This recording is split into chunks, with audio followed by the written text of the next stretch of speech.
যে খবরে নজর রাখবো, ফের সাংগঠনিক বৈঠকে অভিষেক।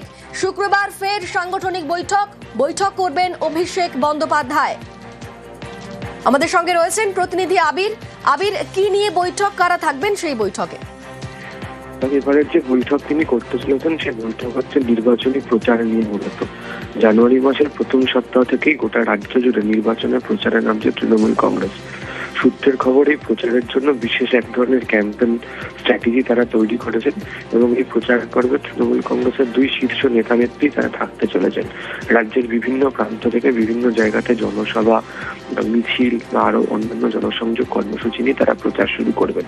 তবে শুধুমাত্র তো দুজন শীর্ষ নেতা নেত্রী নয়, এই প্রচার পর্বে থাকাকালীন যারা সাংসদ, বিধায়ক যারা রয়েছেন, এছাড়া একাধিক জায়গাতে বিভিন্ন পুরসভা, ব্লকের যারা নেতা রয়েছেন, পঞ্চায়েতের বা জেলা পরিষদের যারা নেতা রয়েছেন, তাদেরও গুরুত্বপূর্ণ ভূমিকা থাকবে। ফলে নির্বাচনী প্রচার তৃণমূল কংগ্রেস কিভাবে করবে, কোন ইস্যু নিয়ে তারা প্রচার শুরু করতে চলেছে, মূলত সেই বিষয় নিয়ে ভোট প্রস্তুতির প্রচারের ক্ষেত্রে এই বৈঠক হতে চলেছে অভিষেক বন্দ্যোপাধ্যায়।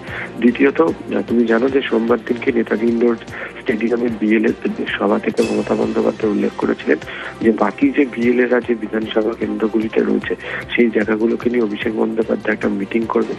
হিয়ারিং প্রক্রিয়া এই প্রচারের মাঝেও সেটা অত্যন্ত গুরুত্বপূর্ণ। সেখানে বিএল এবং সাংগঠনিক নেতারা সেই প্রক্রিয়া কিভাবে সামলাবেন তা নিয়েও এই বৈঠকে হতে চলেছে। সাংসদ, বিধায়ক, অন্যদিকে হচ্ছে ব্লকের যারা সভাপতি, জেলা পরিষদের যারা নেতা নেত্রী যারা রয়েছেন, পুরো অঞ্চলের যারা নেতা নেত্রী রয়েছেন, তারা প্রত্যেকে এই বৈঠকে হাজির থাকবেন। এখনো পর্যন্ত খবর বিকেল 4টে নাগাদ ভার্চুয়ালি বৈঠক করবেন অভিষেক বন্দ্যোপাধ্যায়। বেশ, ধন্যবাদ আবির।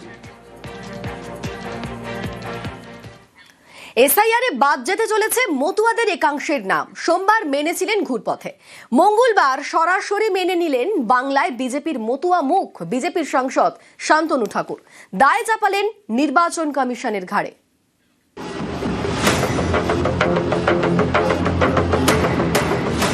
50 লাখ রোহিঙ্গা মুসলমান যদি বাদ যায়, সেখানে 1 লাখ আমাদের লোক যদি বাদ যায়, তো আমাদের এটুকু একটু সহ্য করে নেওয়া উচিত।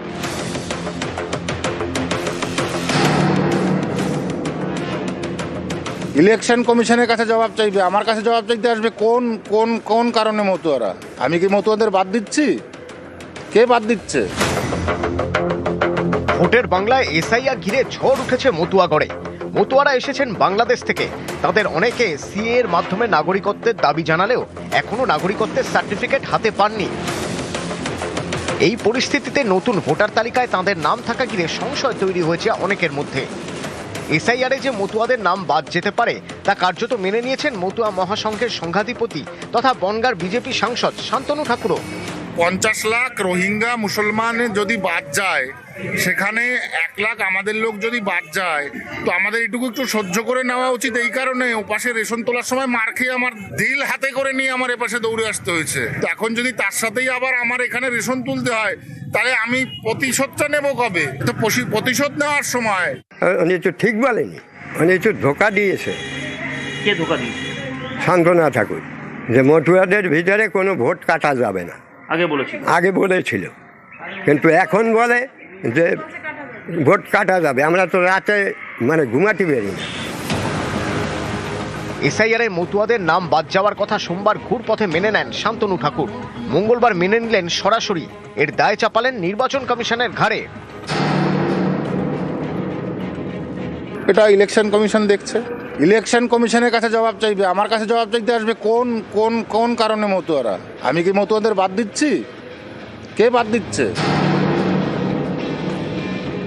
ডকুমেন্টগুলো আমি মনে করি 85 থেকে 90% মানুষের কাছে আসে। তো উদ্বাস্তু যারা, তাদের কাছে কিছু থাকবে না, এটা স্বাভাবিক। আমার মতোদের আজকে তাদের ভোট নিয়ে তাদের সিনেমিনি খেলে আজকে তাদের ভোট কেটে দেওয়ার পরিকল্পনা যে শান্তনু ঠাকুরের, সেটা সামনে প্রকাশ্যে চলে এসেছে। মতোদের ডিটেনশন ক্যাম্পে পাঠানোর পরিকল্পনা শান্তনু ঠাকুর করেছে। মতোদের আজকে যে হরিগুরুচাঁদ আজকে আমাদের সামাজিক অধিকার দিয়েছে, শিক্ষার অধিকার দিয়েছে, সেই পরিবারে জন্মগ্রহণ করে এত বড় সাহসও কাকে দিল, কিভাবে? মতুয়াদের অনেকেই এদেশে এসেছেন 2002 সালের পরে। ফলে 2002 সালের ভোটার তালিকায় তাদের নাম নেই, তাদের ঘনিষ্ঠ আত্মীয়ের নামও নেই।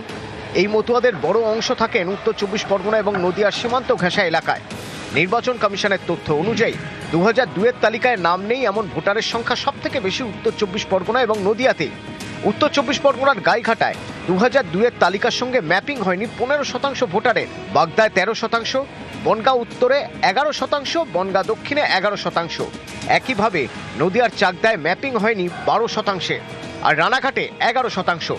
এই রানাঘাটের মধ্যে পড়ে 3 বিধানসভা কেন্দ্র: রানাঘাট উত্তর পশ্চিম, রানাঘাট উত্তর পূর্ব এবং রানাঘাট দক্ষিণ। 2021 সালে এই 8টি বিধানসভা কেন্দ্রেই জয়ী হয় বিজেপি। বঙ্গে বিজেপির বড় ভরসা মতুয়া ভোট। মতুয়াদের নাগরিকত্ব দিতে সিএএ চালু করেছে কেন্দ্রীয় সরকার, কিন্তু হাতে গোনা কয়েকজন এখনো পর্যন্ত নাগরিকত্ব পেয়েছেন। এরই মধ্যে সুপ্রিম কোর্ট সম্প্রতি বলে, আগে নাগরিকত্ব, তারপরে ভোটাধিকার। এই পরিস্থিতিতে ভোটার তালিকায় নাম থাকা ঘিরে উদ্বেগ তৈরি হয়েছে মতুয়াদের মধ্যে। এই উদ্বেগ যে অনর্থক নয় তা স্বীকার করে নিলেন শান্তনু ঠাকুর, দায় চাপালেন কমিশনের ঘাড়ে। এটা ইলেকশন কমিশন দেখছে, ইলেকশন কমিশনের কাছে জবাব চাইবে, আমার কাছে জবাব চাইতে আসবে কোন কোন কোন কারণে মতুয়ারা। আমি কি মতুয়াদের বাদ দিচ্ছি? কে বাদ দিচ্ছে? নিউজ 18 বাংলা।